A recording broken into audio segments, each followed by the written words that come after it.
people to join in 1 second.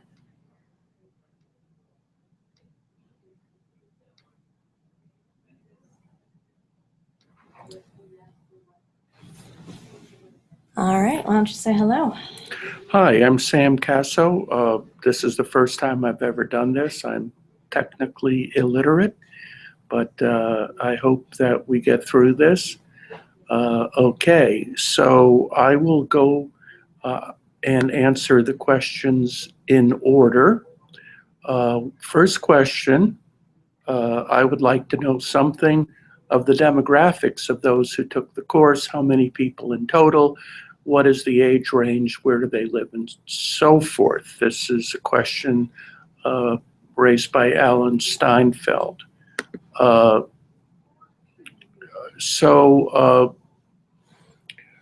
According to figures that I have, there were 1,795 people who took the course. 61% were between 55 and 75. 12.8% was over 75. And the leading countries were the United States, Canada, Israel, Poland, the UK, and Australia.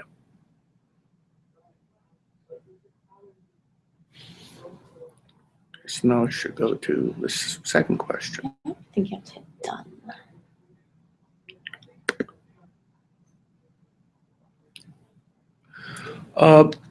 The second question is posed by Diane Bayer. Are there suggested resources available to help me understand how my ancestors arrived in Poland, Lithuania, Russia in the first place? I'd love to have a better understanding of migration routes that brought them to Lithuania, Poland. Okay, this is a question that has caused quite a lot of dispute, quite a lot of debate. Some people say that it simply can't be that such a small number of Jews as lived in the territories of the Polish Commonwealth in 1500 would turn into 8, 9, 10 million by 1900. And in order to explain this supposed demographic puzzle, there have been various hypotheses that these Jews really came from the east, they were descendants of the Khazars, a tribe around the Caspian Sea that converted to Judaism.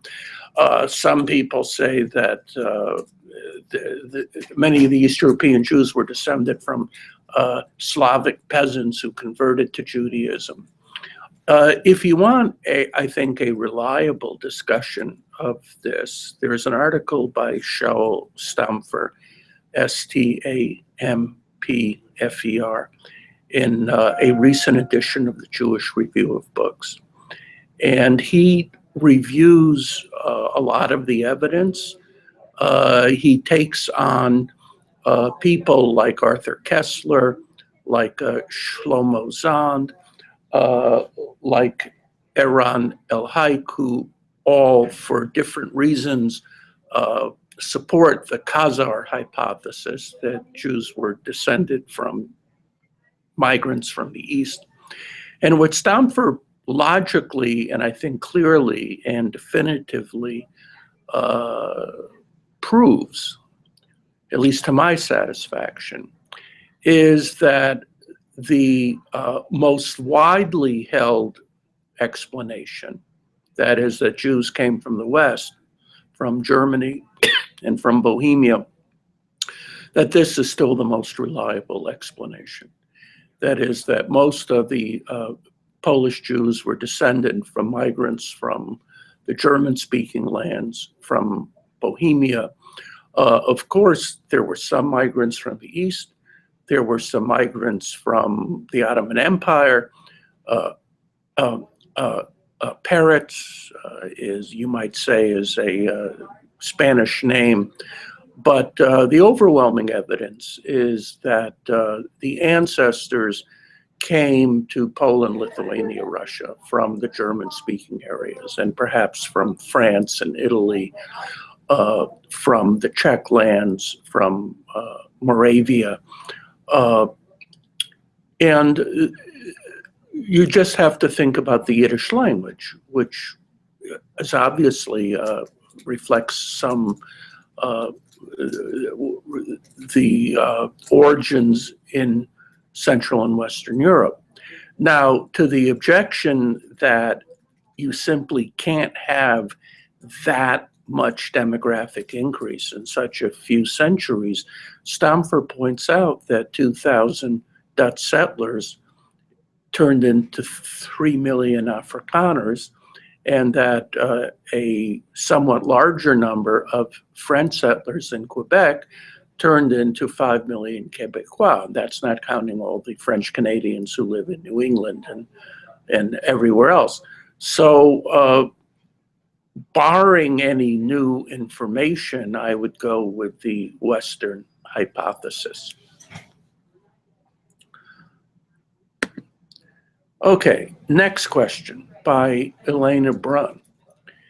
In the course, passing reference was made to prostitutes and pimps. Who were they in society? What was life like for them?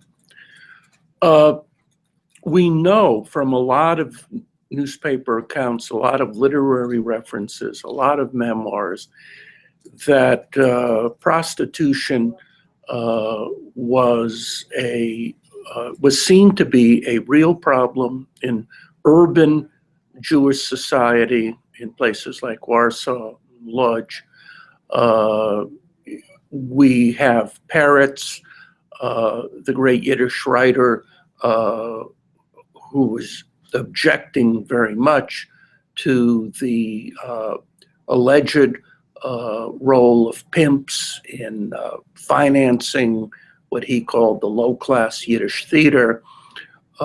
We have some accounts that are not unchallenged, but we have some accounts that in 1905, there were spontaneous attacks on houses of prostitution by politically conscious workers. There are studies of the Jewish presence in the white slave trade, and the serialized stories that made such a contribution to the overnight popularity of the daily Yiddish press. Many of these serialized stories had prostitution as a theme. Then, of course, there are stories like Sholem Asch's Gott von Nekomet, which deals with the theme of prostitution. So we know that it was there. We know that it was seen as a problem.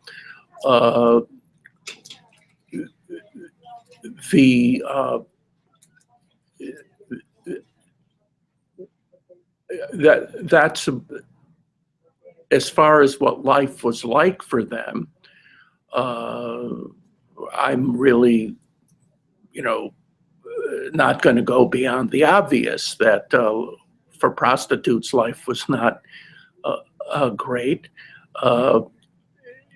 There's a fictionalized account that you might want to read in I.J. Singer's The Brothers Ashkenazi. As I said, there's also Sholem Asch. There are the short stories of Warsaw Jewish Life by Kaganovsky, which refers to this. If I'm not mistaken, Avram Karpinovich, in his stories about Vilna, also mentions this, and this is probably the best way of getting to know this topic. Okay, next question by David Ploney. What were the four lands of the Council of the Four Lands? Council of the Four Lands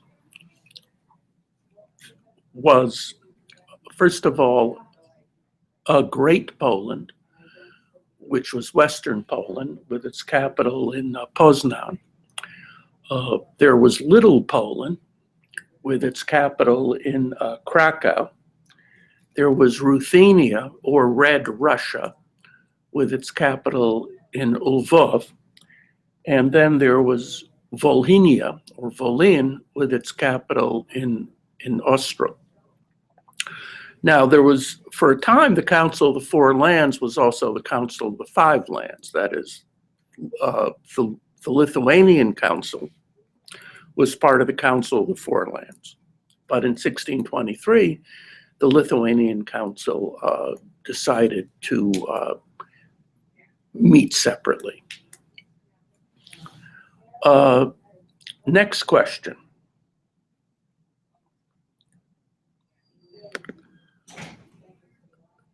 By Meredith Naria. Professor Kassow, would you comment, please, on the extent of the role of salons sponsored by Jewish women in the various movements of the 1800s and early 1900s? Thank you. The salons were especially important when we're thinking about salons sponsored by Jewish women. Where they were most important was in Germany. At the end of the 18th, beginning of the 19th century, where Jewish women like Rachel, like Dorothea Schlegel, Henrietta Hertz,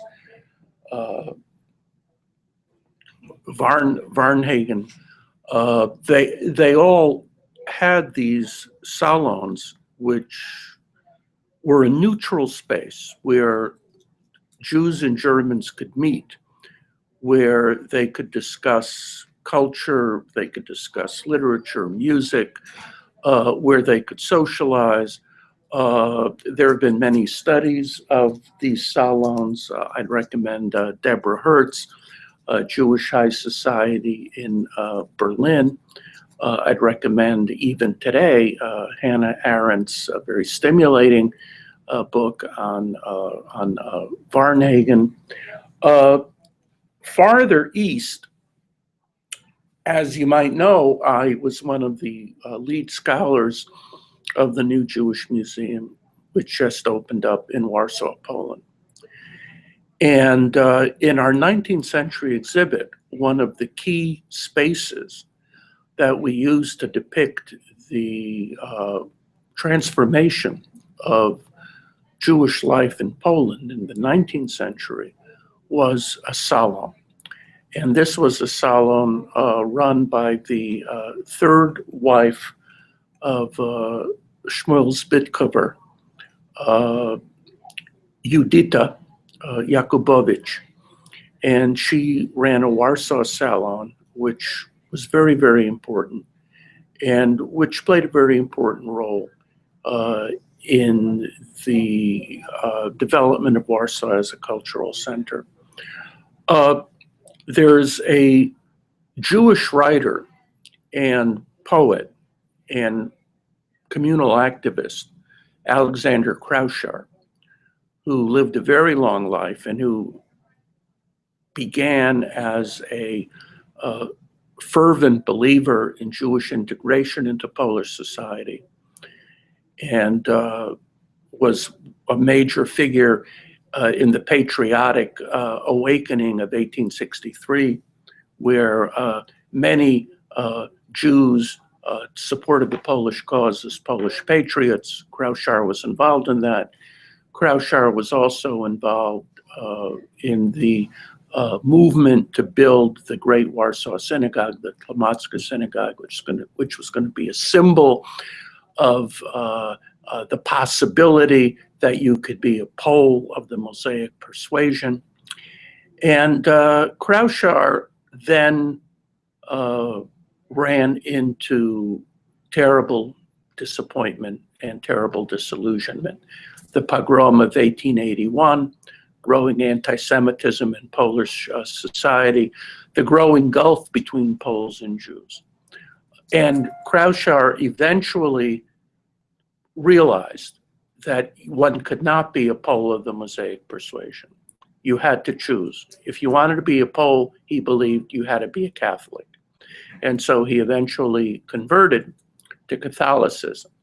But where am I going with this? Kraushar actually wrote a very interesting book in Polish on the role of salons in Warsaw intellectual life. And for those of you who were interested in the subject and who could read Polish, it's a very important guide. More recently, an Israeli scholar called Ella Bauer wrote a very interesting article about Jewish salons in Warsaw. Now, the main salons in Warsaw, according to Bauer, were run not by women, but by men. If we're talking about the turn of the century, Yitzhak Leibush Peretz and Nahum Sokolov. So women did not play the major role. That said, women did come. The one salon that I would mention, which is not a salon in the classical sense, but which played a very important part in Jewish culture in modern Poland, was the informal salon run by Miriam Ulinover, a religious woman who was also a very important Yiddish poet. And she had a salon at her home where all the Yiddish writers and poets would gather, and that continued in the Lodz Ghetto. There was also a salon in Warsaw by Cecilia Slapakova, who came originally from Vilna but settled in Warsaw, translated Shimon Dubnov's history of the Jewish people into Polish. But of course, the real golden age of the salon was at the end of the 18th and first half of the 19th century. Okay, next question. By Stephen Weinstein. In Module 1, Lesson 5, you said Jews were found in every occupation. However, I've heard no mention of Jewish farmers, even though most of the world worked on farms until the Industrial Revolution. Were there substantial numbers of Jewish farmers? The answer is yes, especially in Galicia, and especially in the Subcarpathian region. There were Jewish landowners, there were Jewish farmers. In the interwar years, there was a newspaper aimed just at Jewish farmers. There was a society called the Toporol to encourage agricultural knowledge and agricultural techniques among Jews. In the Soviet Union, after the revolution of 1917, there was a great movement to settle Jews on the land. In the 1920s, many Jews became farmers in Ukraine and the Crimea. Much of this was financed by the American Joint Distribution Committee. A professor at the Hebrew University, Jonathan Deckel Chen, has written about this. And so I wouldn't, of course, while most of the Polish and most of the non-Jewish population in Eastern Europe lived from farming, most of the Jews did not live from farming. But that said, farming was very much part of the Jewish professional structure.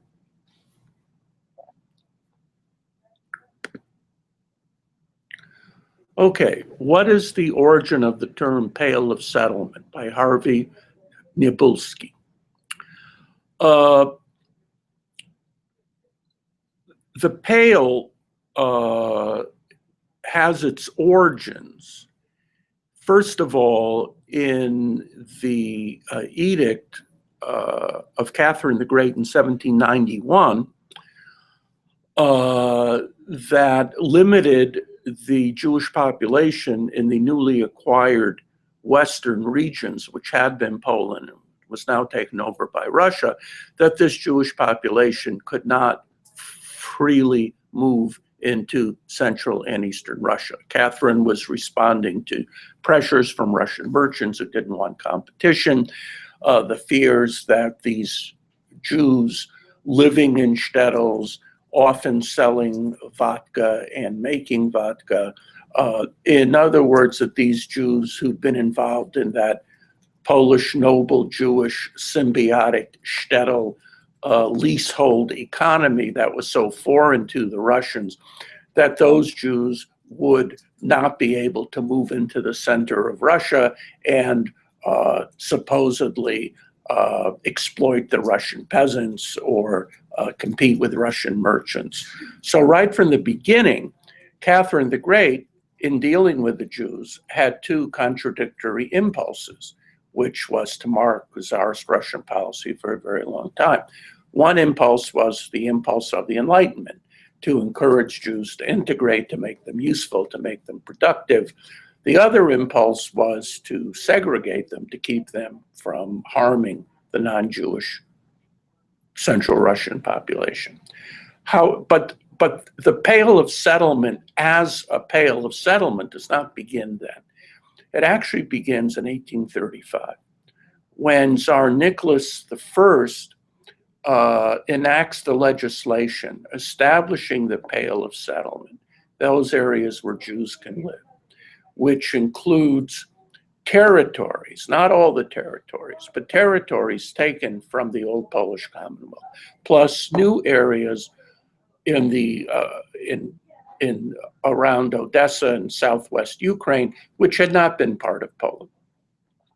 Now, there's a common misperception that places like Warsaw and Lodz and Lublin and Radom and so on, that these Polish areas, being under Russian rule, were also part of the Pale of Settlement. That's not true. Legally speaking, those areas of Poland were not in the Pale. They were under Russian rule, but Jews there had a somewhat different legal status. The legal status, by and large, was better, and that was one reason why, in addition to massive Jewish migration out of the Russian Empire and across the oceans, you also had massive Jewish migration from Belarus, from Lithuania, into Congress Poland, which was what this area of Poland was called, and places like Odessa. So you had internal migration and you had external migration. But legally speaking, the Pale of Settlement begins in 1835, and it remains in legal force until 1917. De facto, it kind of disappears during World War I, when so many Jews are expelled from their homes by the Russian armies that the Russians, like it or not, are forced to admit Jews into the Russian interior.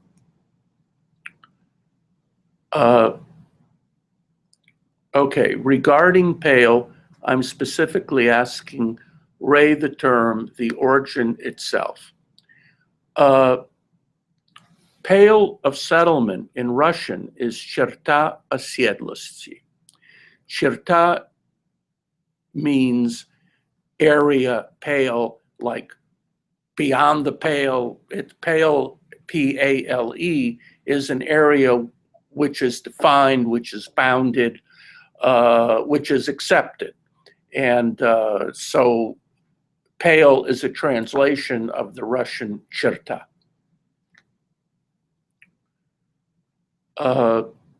Okay. This is by Pax L.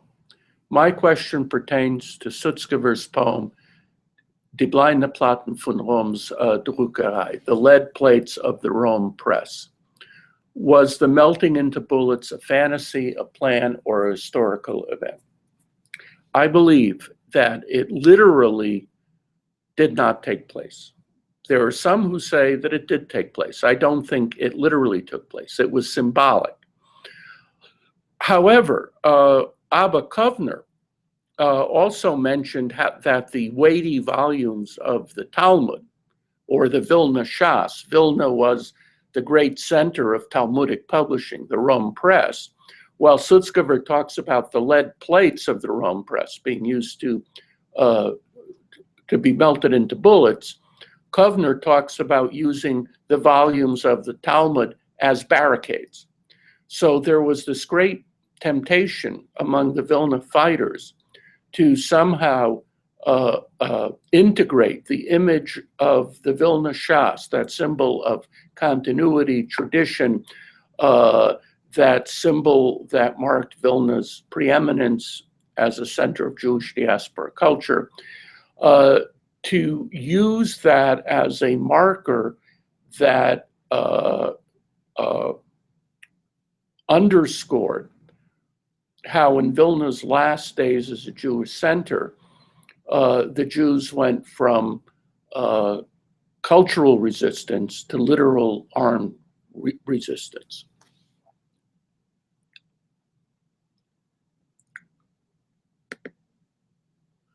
Okay, what evidence has been presented of same-sex desire and behavior before and during the push for socialism and Zionism? This is by Elena Brunn. This is one of those questions, I must say in all honesty, I'm not a master of the material. It's not an issue that has been widely researched. Even though people are researching it now. It's not an issue that's been widely covered, say in the YIVO Encyclopedia of East European Jewish History. We certainly know that homosexuality was part of Jewish life in Eastern Europe. We know that the Yiddish language had various terms. We also know that, for example, when the Maskilim were attacking the Hasidim and they made fun of them and they wrote parodies and they teased them, one of the charges they made was that there was rampant homosexuality among the Hasidim.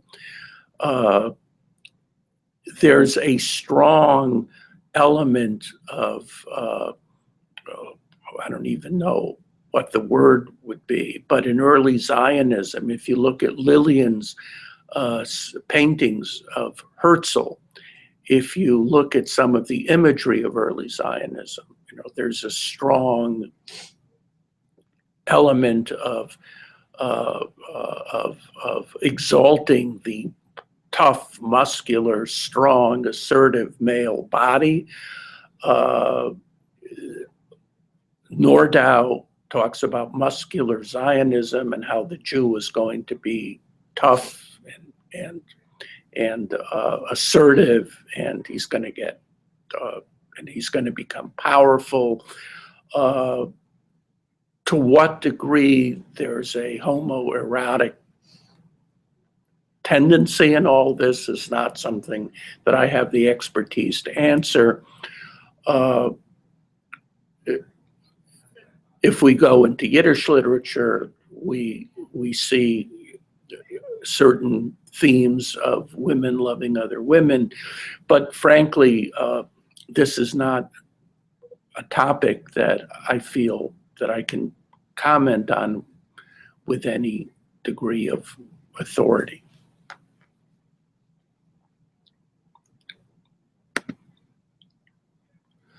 Okay, Stephen Weinstein. You said when a Judenrat cooperated, this was to save lives in their ghetto. And when they didn't cooperate, Jews were killed. But Nazis needed Jews for forced labor, so they wouldn't just kill everyone. What would have happened if all Judenräte refused?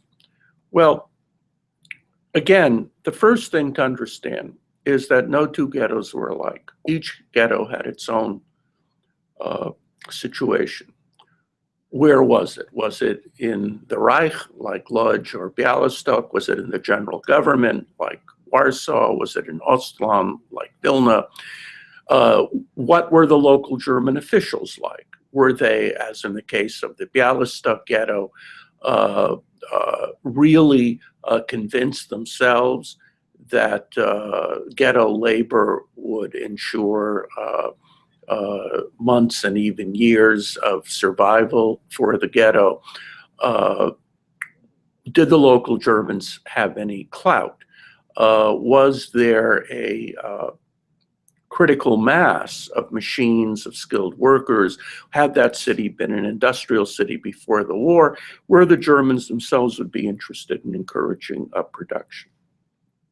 Now, all that said, in the end, it really made no difference. In fact, especially because the Jews, who prided themselves on their common sense, what they called seichel, especially because the Jews were convinced that any rational person would understand that if the Germans were fighting a war, they needed labor, and therefore they weren't going to kill everybody. That hope ultimately misled many of the Judenräte. It misled many Judenrat leaders. It misled many Jews.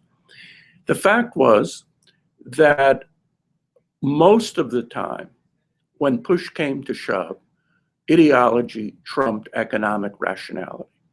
That doesn't mean that there weren't periods where Jews were not kept alive so they could work. After most Jews in Lithuania were murdered, the Wehrmacht and some of the German civil authorities were able to get a reprieve for about 30 or 40,000 Jews in the Vilna, Kovna, Shavel ghettos. But that reprieve came to an end in 1943-44. The Lodz ghetto was eventually liquidated in 1944.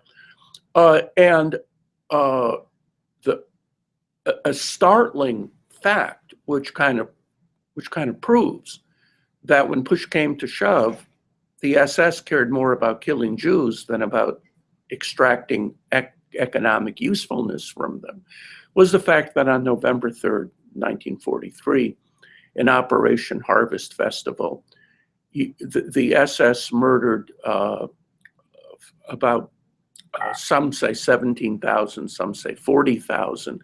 I don't have the exact number in my head now, but they murdered between 17 and 40,000 Jews in one day in the camps around Majdanek.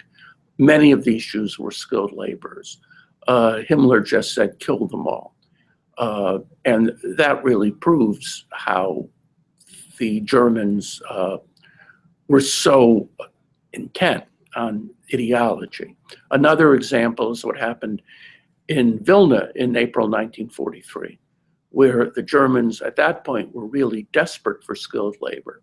And yet a convoy of 5,000 Jews that was supposedly going to Kovna was actually diverted to Panar, where they were all killed. And so this belief in fundamental German rationality was a belief that misled many Jews. Okay, Let's skip that next one. I cannot see anything either, and it's 12:04. Yeah, okay, that one you can just skip. Okay. The next full question is Yeah. here, the Barbara Cohen one. Okay.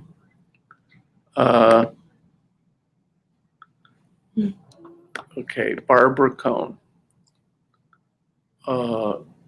I'm more confused than ever about what to say when I'm asked about my heritage. I've always answered that I'm Russian, just to make things simple. Could you please shed more light on this? Well, it depends on you. Now, I'm seeing a fuller question here. My mother was Lithuanian. My mother's father was from White Russia. Translated as monkey's back. They were from Stettles and Luninets and Stolin. Can you please shed some light on this? Am I 50% Polish, 25% Lithuanian, 25% Russian? Are these towns in the Pale? Listen, I know that Bernie Sanders said that he was the son of a Polish immigrant. Take my word for it. Not one of these Jews would have said they were Lithuanian, they were Russian, or they were Polish. It didn't happen. They were Jewish. Now, that said, they could have been Litvaks. Your ancestors are Litvaks, and a Litvak is not the same as a Lithuanian. A Litvak is a Jew from Jewish Lithuania, which is not the same as present-day Lithuania. Jewish Lithuania had its own customs, its own dialect, its own folklore. There were Galician Jews, there were Polish Jews, there were Hungarian Jews. But a Jew would never, ever call himself, especially Jews coming from shtetls, they would not call themselves Lithuanians or Poles, and certainly not Russians. There were very few Russians in these areas. Very, very few. The Russians in these areas were mostly officers, civil servants. The area where your family comes from, and Stolin, by the way, is also a Hasidic center. Lithuania was not known for Hasidism, but in fact, there were Lithuanian Hasidic centers like Liadi, Lubavitch, Stolin, Karlin.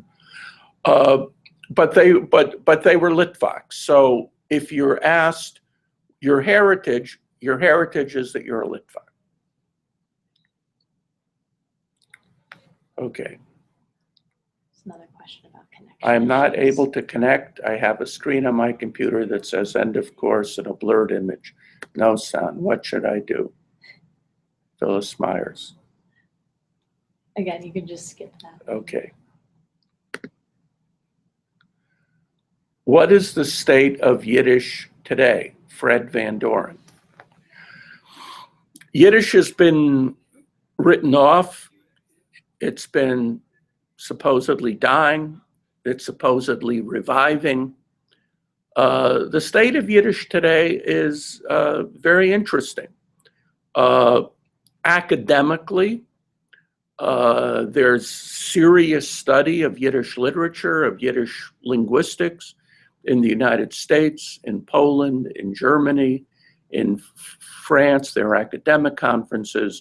There are serious summer programs in Yiddish in Vilna, in Tel Aviv, in Strasbourg. The National Yiddish Book Center in Amherst is playing a very major role in transmitting knowledge of Yiddish culture. The YIVO still has probably the best archives dealing with the culture of East European Jews in the entire world. And also, Yiddish is still a spoken language, and that's especially true with the ultra-Orthodox Hasidic circles. You have large numbers of ultra-Orthodox Hasidim who are raising their children in the Yiddish language. And I don't know how many native Yiddish speakers there are in the world today. I would take a deep breath and guess that the number has stopped declining and it's probably expanding at this point.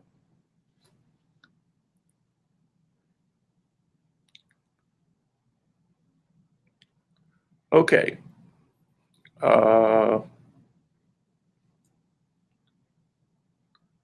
What would a Jew from Kovna call herself?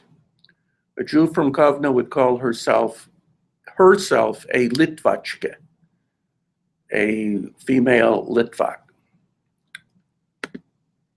Okay, this is from Bruce Miller. What can Jews learn from the European Jewish experience? Is there a future for European Jews? Would the Polish and the Jews have assimilated, if not for anti-Semitism? Are you going to write a book about this topic? Great class, thank you. What can we learn from the European Jewish experience? Well, from the East, first of all, that it's 1,000 years of Jewish culture, that it marked us as a people, that you can't simply pretend that it didn't exist. For a short time in Israel, in the 1950s, there were these extreme Zionists who believed that Israel is a new start, and you can simply go from the Bible to Israel and turn your back on the diaspora and everything that happened in between. And Yiddish was a symbol of a pathetic ghetto existence. Well, I think that point of view has pretty much passed. If you want to have a sense of who the Jewish people are, very much aware, as I am, that Yiddish and Ashkenaz are not the only centers of Jewish life. There's Spain and Italy and North Africa and Iraq. And by the way, in the 1930s, Baghdad, I think, had as high a percentage of Jews in its population as did Vilna. So while there are many Jewish centers, the fact is that by the 20th century, the Ashkenazi Jewish center was the most populous. It had such an important demographic impact, cultural impact. Most of American Jewry comes from this Ashkenazi Yiddish-speaking center. Other Jewish communities developed as a result of migration from this center: South Africa, Hungary, just to name some. So this is very important. Would Poles and Jews have assimilated if not for anti-Semitism? You have to make a distinction between assimilation and acculturation. Assimilation in Poland was actually declining. By assimilation, I mean the notion that both Poles and Jews would accept the idea that you could be Polish of the Jewish faith. That notion, which was rather strong in the 1860s and 1870s, was basically dead by the 1930s. That said, though, there was much more acculturation. More and more Jews were speaking Polish. But even though they spoke Polish as their first language, they saw themselves as Jewish. So I don't think Jews would have turned into Poles. Okay, thanks. Okay, I'm not sure I understand this statement from your lecture. The statement is down below. Okay, ironically, the Minorities Treaty would not be used by the Jews against Poland, but it would be used by the Germans and the Ukrainians. What that means was that the Minorities Treaty, which the Poles believed was instigated by the Jews as a club against them and as an insult to their national honor. Like, we Poles, after 124 years, we're finally independent, and these Jews go around telling Wilson and Lloyd George and Clemenceau that we're just a bunch of anti-Semites. They don't understand how civilized we are, how wonderful we are. They don't trust us. This Minorities Treaty is an insult to us, to all decent Polish people, but we have no choice but to accept it, but we will never forgive the Jews for forcing it down our throats. Now, that said, if you look at the way the Minorities Treaty worked in terms of using the Minorities Treaty to make complaints against Poland's treatment of minorities, the Jews didn't use it. It was used by the German Weimar Republic, which was very anti-Polish because of the Polish corridor and the Danzig issue. And Weimar Germany tried to undermine Poland at every opportunity. And it was also used by the Ukrainians with German backing. So the Ukrainians, who were the biggest single minority in Poland, and the Germans, who were a minority of about 1 million, they were the ones who used the Minorities Treaty against Poland. In 1934, the Polish foreign minister denounced the Minorities Treaty, and it became a dead letter, as did so much else that came out of the Versailles Treaty.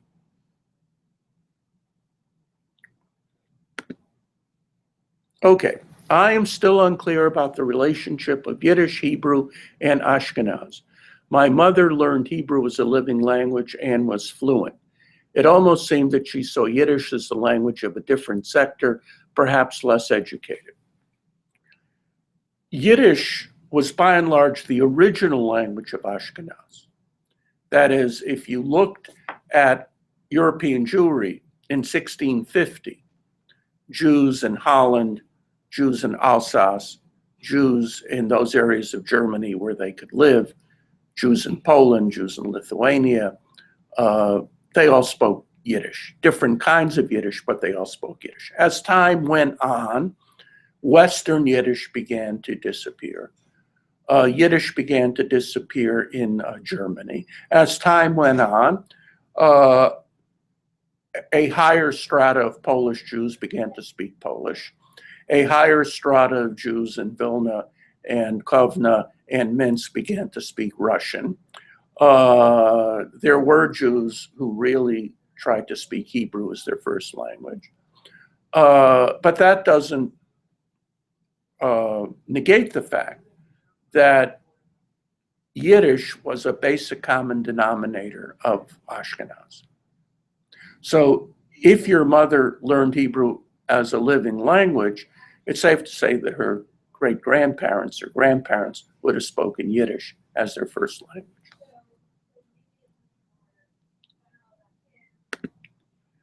Okay, next question. Why did the writers of the Haskalah continue to write in Hebrew, knowing they were preaching to such a small audience? Because the writers of the Haskalah didn't necessarily want to reach the masses. Some did, some wanted popularity. But another aspect of the Haskalah was to cultivate language for its own sake, to cultivate culture for its own sake, to reach out not to a mass audience, but to a elite audience, to burnish and to admire the Hebrew language, to turn it into a vehicle of contemporary literature. Now, that process proceeded in fits and starts.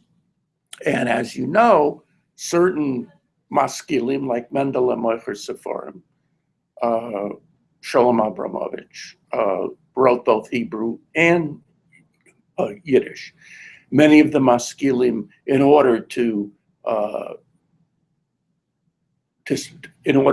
publicize their anti-Hasidic venom, composed parodies in Yiddish and so on. But that said, and a very important part of the Haskalah, especially in Eastern Europe, was simply the ability to write in Hebrew, to try to modernize the language, and to share that literary production with like-minded people. And then that in turn led to the next step, which was the ability of geniuses like Mendele to not only write in Maskilic Hebrew, but to then turn Maskilic Hebrew into a more supple and a more flexible modern language.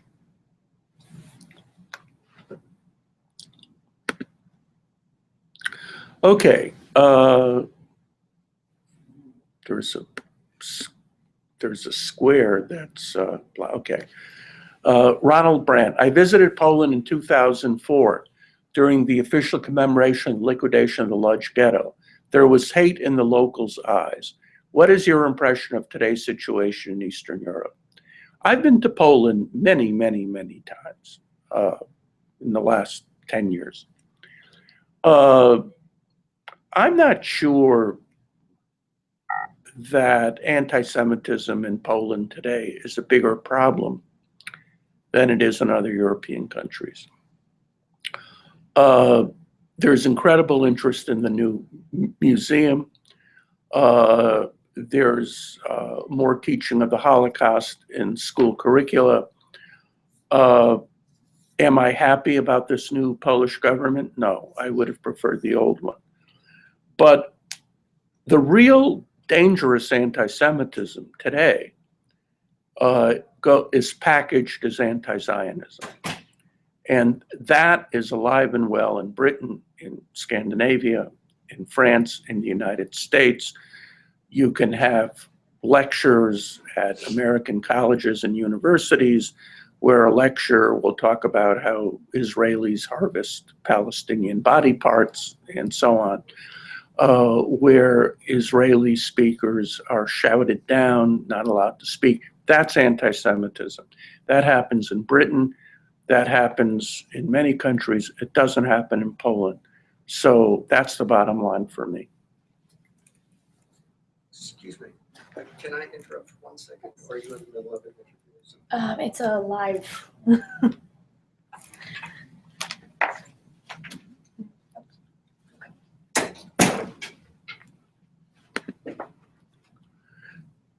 Okay, what was the role of Jewish tax collectors? During what periods was this practice most common? Deborah Rothman. Hi, Deborah. How you doing?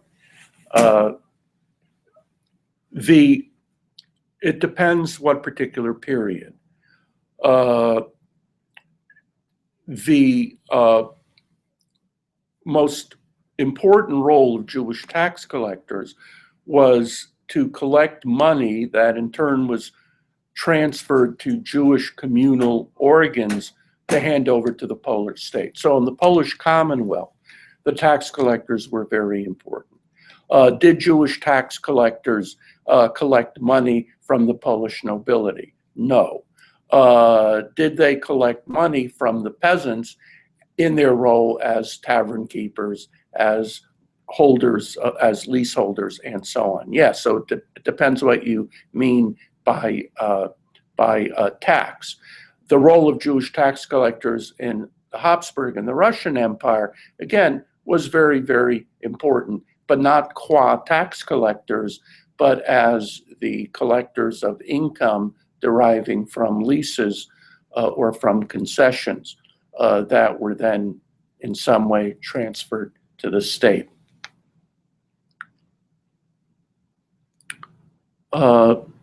Okay, I cannot see anything as the session started. Okay. Based on who will write our history, it seems that the variety of political movements in the Warsaw Ghetto lasted until the end and beyond. Is there anything in particular in Ashkenazi culture that works against unity in the face of immense danger? Jewish life in Europe was very, Jewish life in Poland was very diverse.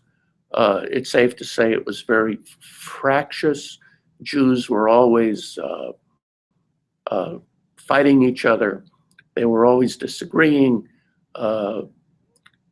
In my book, Who Will Write Our History, not only did I talk about the left labor Zionists and the right labor Zionists, but I also spoke about the fact that within the left labor Zionists, there was a left-wing faction and a right-wing faction, and so on and so forth. What caused this incredible diversity was the fact that you had basic questions affecting modern Jews. Should we remain religious? If we remain religious, should we be Hasidim? Should we be Misnagdim? Should we be secular? Is our future here in Eastern Europe? Is it in some other land like America? Is it in Zion? What language is our language? Is it Polish? Is it Hebrew? Is it Yiddish? There were so many possibilities and so many variations and so many combinations that this diversity is going to be expected. And another thing to remember is that the less likely you are to have real power, perhaps the more likely you are to split hairs. Real power and real responsibility tends to encourage compromise. Politics is about compromise, although if you look at what's happening in the United States now, we as Americans might in fact be reverting to the Polish Jewish model.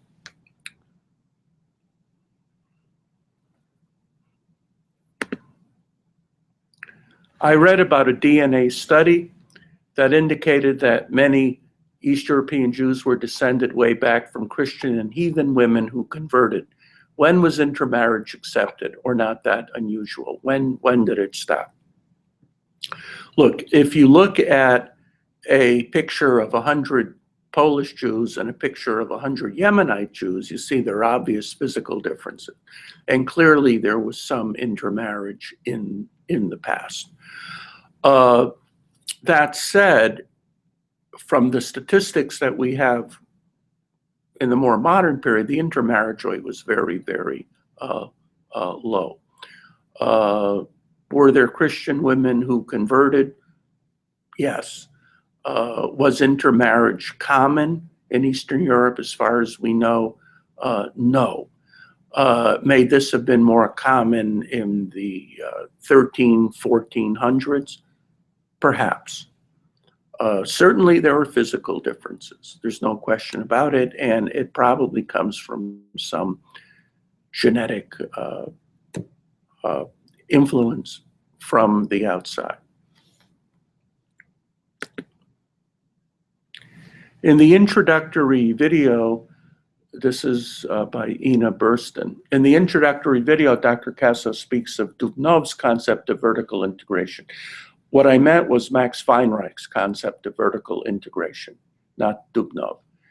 Although Dubnov probably would have supported it too. I'm very interested in this concept, so would like to view a primary source.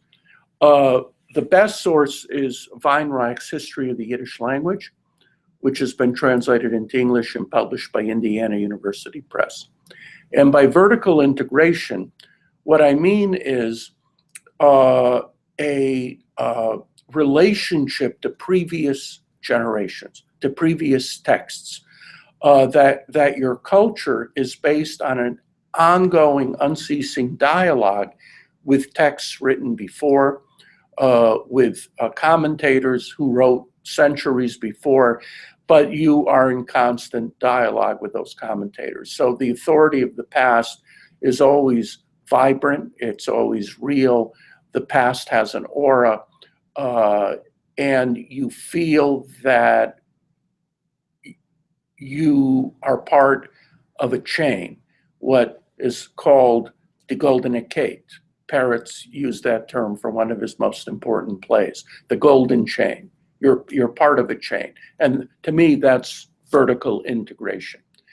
One of the best short explanations of this is Weinreich's essay within his History of the Yiddish Language called The Language of the Talmud, Derech HaShas. Last question. Last question. The musical Fiddler on the Roof has been performed by ethnicities all over the world. The Japanese in particular saw themselves in it. What Western classics resonated with Yiddish audiences in Eastern Europe and why? Whether it was theater or literature, Jews in Eastern Europe were as interested, if not more interested, in non-Jewish classics and works than they were in Jewish works. In 1939, the best play on the Polish Yiddish stage was the Yiddish translation of The Tempest, which also had Polish-Jewish cooperation. The Polish director Leon Schiller was a director. The play was translated into Yiddish by Aaron Seitlin. Lucy Davidovitz mentions it in her rather critical memoirs. She didn't like the Yiddish production of Aida, the opera, but she loved Shakespeare's The Tempest. You had the Vikt, the Warschauer Jiddische Kunsttheater under Sigmund Turkov, producing L'Avare by Molière. You had the Vilna Truppe producing Ibsen's A Doll's House. You, of course, had King Lear, which was a staple of the Yiddish theater, Jacob Adler, or Michaels in the Soviet Union. So the Jung Theater in Warsaw produced Boston, a play about Sacco Vanzetti trial. So the non-Jewish classics were very, very important. Thank you. Stop broadcast button.